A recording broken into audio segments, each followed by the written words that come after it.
세 번째 영상입니다. 자, 23쪽의 상대론적 관점인데요. 자, 이게 우리 이제 사회과학 방법론 또는 사회복지 조사론에선 잘 다루지는 않는 부분이에요. 그런데 이 상대론적 관점이 은근히 중요합니다. 자, 23쪽의 맨 위에 줄이에요. 자, 절대론적 입장과는 좀 다르게, 자, 사회과학의 지식과 진리에서는 필연적으로 연구자의 주관이 개입되기 때문에 객관적인 진리는 없다라는 가정을 가지고 이제 문제를 해결하려고 하는 게 상대론적 관점입니다. 이 패러다임이라는 단어 한 번쯤 들어보셨을 거예요. 토마스 쿤이라는 사람이, 자, 1962년 23쪽입니다. 1962년에 책을 하나 이제 내는데, 이 토마스 쿤이라는 사람이 이제 대학교 3학년 때 이제 수업을 듣다가 그때 패러다임이라는 개념을 불현듯 깨달았다고 저는 그렇게 알고 있어요. 그 대학생 때 패러다임이라는 개념을 깨달았다고 저는 그렇게 알고 있거든요. 그래서 평생을 패러다임이 뭐라는 거를 딱 하나 만들어낸 아주 독특한 그 과학 철학자입니다. 자, 그래서 이 패러다임이란 읽어드리겠습니다.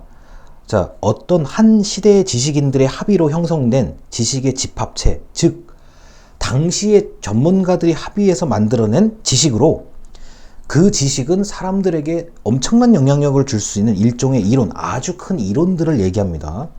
자, 패러다임은 시대의 가치를 반영한다 라고 되어 있어요. 그 시대에 그것은 진리다, 뭐 이렇게 생각하시면 돼요. 뭐 우리가 동양의 역사, 서양의 역사에서 그 시대에는 반드시 그 규범, 그러한 규칙에 사람들이 따라야만 하고, 그렇지 못하면 죽죠. 아니, 뭐 불에 타서 죽든 뭐해든 그 패러다임은 그 시대에는 불변의 진리인데, 갑자기 그 불변의 진리가 어느 순간에 완전히 깨져서 새로운 패러다임이 나타나면 이걸 혁명적 발전이라고 얘기를 하죠. 대표적인 게 그거 아니에요. 자, 지구가 중앙에 있고 태양이 돈다, 이렇게 이제 알고 있다가 갑자기 이제 아니다, 태양이 있고 지구가 돈다라고 또 밝혀내잖아요. 이거 어마어마한 사건이 벌어진 것도 이거 아주 유명한 사례 아닙니까? 패러다임의 혁명이라고 얘기하죠, 보통요. 그래서 점진적 발전, 기존의 것에서 이렇게 차곡차곡 쌓여서 발전하는 그런 게 아니라, 패러다임 혁명은 완전히 새롭게 나타났을 때를 얘기하는 거죠.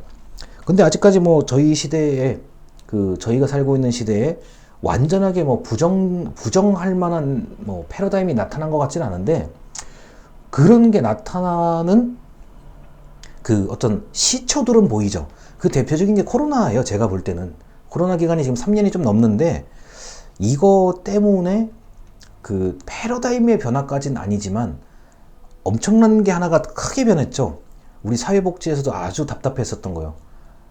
지금까지 사회복지는 대면 서비스라고 알고 있었는데, 면대면 서비스라고 알고 있었는데, 코로나 이것 때문에 비대면 서비스라는 게 부득불 생기잖아요. 우리가 뭐 코로나 아니었으면은 제가 이렇게 원격 강의 할 이유가 없어요. 전혀 없어요. 그렇게 하라고 하지도 않았을 거고요. 그런데 기존의 규범이 어떤 사건과 사고, 어떤 이유 때문에 확 바뀌게 되는데, 이렇게 바뀌었을 때 완전히 새롭게 나타나는 것을 이제 흔히 말하는 과학혁명이라고 얘기를 합니다. 뭐 제가 이게 좀 섣부른 얘기긴 한데, 코로나 바이러스 이 시기가 그 이전과 이후를 상당히 많이 바꿔놓은 계기가 된 거라고 저는 봐요. 왜냐면은 대면에서 비대면, 우리 사회복지 영역에서 이건 굉장히 큰 거예요. 대면에서 비대면으로.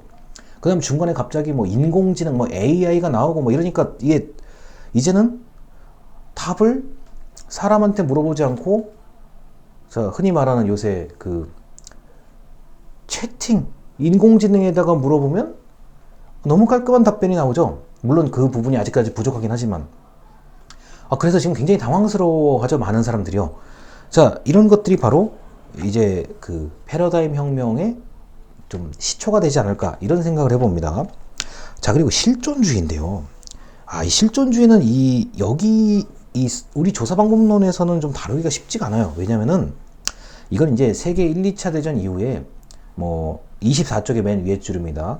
사르트르와 같은 이제 우리 흔히 말하는 허무주의를 이제 얘기하시는 철학자들이, 아니 뭐 인간이 뭐 아무리 뭐 이성이 있고 생각을 가졌다고 했는데 세계 1, 2차 대전을 겪었는데 다 죽고 다 죽이고 그냥 수용소에 다 집어넣고 이게 어떻게 인간의 이성으로 할 수 있는 거냐, 이 말이 안 된다라고 얘기를 하고, 자 굉장히 단호하게 이제 신은 자 죽었다 또는 신은 없다라고 얘기를 하면서, 자 인간은 자 스스로 살아가는 존재가 되어야 한다라는 게 바로 실존주의적 철학 방식이고, 뭐 사르트르를 모르실 수는 있으나 이제 니체는 한 번쯤 들어봤을 거예요. 자 쇼펜하우어와 니체와 같은 사람들은 실존주의를 주장을 하죠.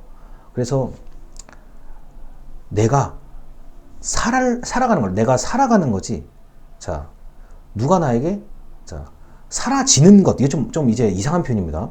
능동적인 표현은 내가 주체가 돼서 살아가는 것, 이걸 이제 원하는 게 실존주의자, 이런 걸 원해요. 내가 스스로 살아가는 것을 원하는데, 이런 철학자들이 봤을 때 당시의 사람들은 사라지는 것, 수동태예요. 수동태. 마지 못해, 죽지 못해서 사는 것, 이게 무슨 의미가 있느냐는 거예요. 그리고 그렇게 합리성, 이성, 뭐 철학이 있다고 믿었던, 인간이 참 똑똑한 존재라고 믿었는데 전쟁에서 맨날 다 죽이고 뭐 다 죽고 이러니까 이게 의미가 있냐는 거예요. 자 그래서 우리 조사방법론에서는 이 실존주의에 관련된 얘기를 하지는 않아요. 이거는 완전한 철학이에요. 이거는 철학이고, 또 이제 신학 계열에서 아주 이건 첨예하게 대립이 되는, 아주 그 강력하게 이제 그 대립되는 영역입니다. 이게 얼마나, 이게 신학을 하시는 분들이 얼마나 지금 이상하겠어요. 갑자기 신은 없다, 신은 죽었다 얘기하는데 이게 이상할 거 아니에요. 자 그래서 이 실존주의는 우리 조사방법론에서 잘 다루질 않습니다. 자 그리고 해석주의인데, 해석주의는 뭐 거기 보면은 뭐 굉장히 어려운 단어들이 진한 글씨로 써져 있어요. 뭐 해석학, 민속지학 뭐 이런 얘기들이 있는데 이것까지는 다 모르셔도 되고요. 이런 거예요. 전체의 어떤 그 경향을 찾아내려기보다는 맥락, 개별적인 특수성, 그리고 개별적인 맥락, 왜 저 사람은 이런 인생을 살아왔을까? 난 그 사람이 궁금해. 또는 나는 좀 이렇게 저 아마존이라든가 뭐 적도 근처에 사는 그 원주민들이 궁금하다. 자 그런 특수성을 살펴보다 보면 인간의 기원을 알 수 있지 않을까, 뭐 이런 것들이잖아요. 그래서 전체보다 개별적 특수성을 강조한다, 일반화를 하려는 게 아니라 특수성을 찾아내려고 하는 게 해석주의적 방법입니다. 그런데 이걸 이제 너무 이제 원주민 뭐 연구 이렇게까지 얘기할 건 없고요. 요새는 이걸 이제 도시 연구에도 써요. 도시. 아니 이제 도시에 이제 서울 기준으로 얘기합니다. 요새 서울에 살고 있는 20대 청년들은, 20대 특히 중반 후반 청년들은 원래 서울에서 태어난 사람들도 있지만, 자 다른 곳에서 서울로 유입돼서 직장 생활을 하고 때로는 일을 하는 사람들 있잖아요. 자 이런 사람들에 대해서 특별하게 조사를 하는 경우들이 있죠. 이거는 자 실증주의 뭐 그런 사람이 몇 명이다를 아는 것도 중요하겠지만, 그 청년들의 삶이 궁금해요. 왜 서울로 오고 싶어 했는지, 뭐 단순하게 일자리일 수도 있는데 조금 더 깊게 그러한 청년들의 삶을 알아보고 싶은 것. 뭐 가끔 우리가 텔레비전에 보면은 뭐 탐사 보도라고 있잖아요. 이렇게 끝까지 추적해가지고 하는 것처럼 그 사람의 삶을 좀 더 깊게 알아보려고 할 때, 자 독특함을 좀 찾고 싶을 때 해석학적 방법을 동원을 해요. 그래서 이런 연구들이 이제 사회복지에서도 있고요. 자 이거는 이제 상담심리 이런 부분에서도 있고요. 그 다음에 다문화 연구에서도 이런 게 있고요. 여러 곳에서 나타나는 연구 방법입니다. 자 그래서 자 이렇게 지식 습득의 방법이 절대주의와 절대론적 관점과 상대론적 관점이 있는데, 그 우리가 여기 계시는 분들이 이번 학기 내내 제가 설명해 드릴 거는 실증주의적 관점을 기반으로 말씀을 드릴 거예요. 어차피 우리가 뭐 뒤에 가면 갈수록 뭐죠 측정하고 이렇게 저 설문 같은 거를 좀 이렇게 어떻게 해야 될까, 이런 거를 좀 봐야 되기 때문에 부득이 실증주의적 관점의 얘기를 좀 해드리겠습니다. 자 영상 여기까지 하겠습니다. 감사합니다.